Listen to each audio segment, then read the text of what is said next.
Hello, magandang umaga po. Ngayong araw po ay maglalagay tayo ng pataba sa ating tanim na kamyas. Ang una po natin gagawin ay huhukayan ang puno ng ating kamyas.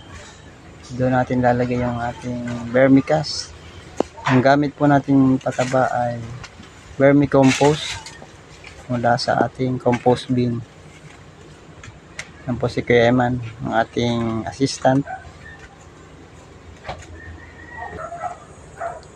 Pagkatapos po nating tanggalin ang lupa ay lalagyan na po natin yan ng vermicast. Ito po yung laman ng ating timba, ang ating vermicast. Kalahating timba po yan, lalagay po natin yan dyan. Yung kabilang side po kasi nito ay nalagyan na natin.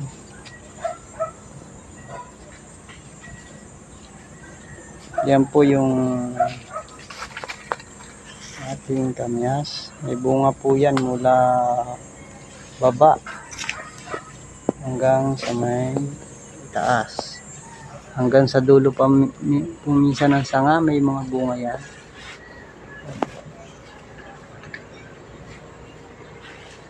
Masipag po mamunga ang mga kamyas, kaya dapat lagyan natin siya ng maraming vermicast para marami rin siyang ibunga ng maayos.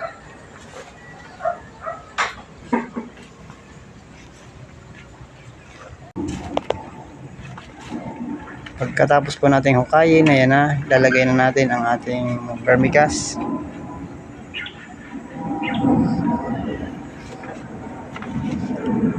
Tatagin lang po yan sa ilalim, saka pwede na yan tabunan.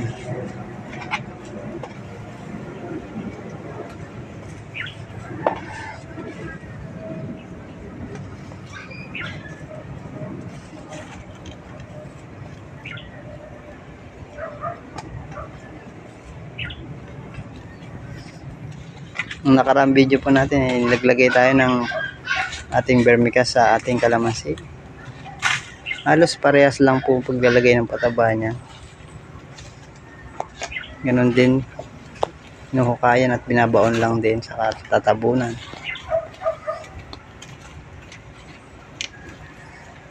Simple lang yung pamamaraan ng paglalagay ng pataba dyan.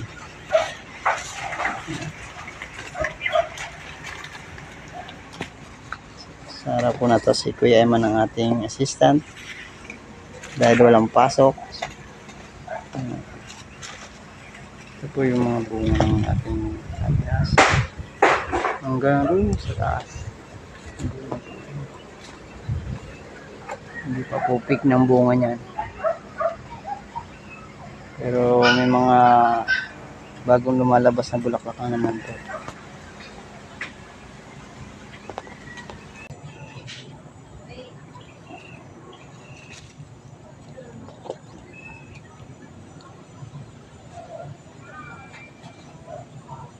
Yan pong tubong yan na nakikita nyo ay hinukay natin nung nakaraan nung naglagay tayo ng pataba sa banda rito sa may taas.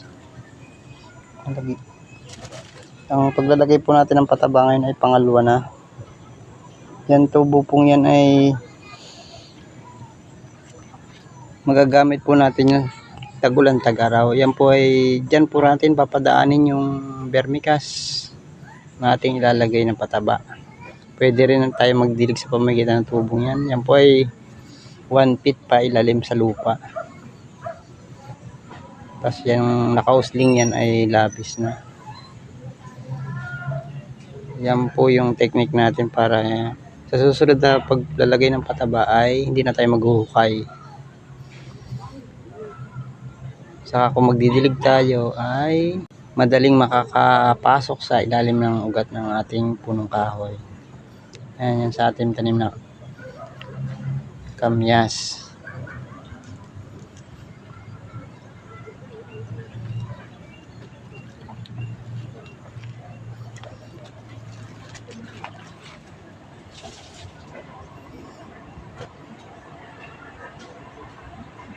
Nung nakaraang video po ay naglagay tayo ng vermicompost sa ating tanim na kalamansi.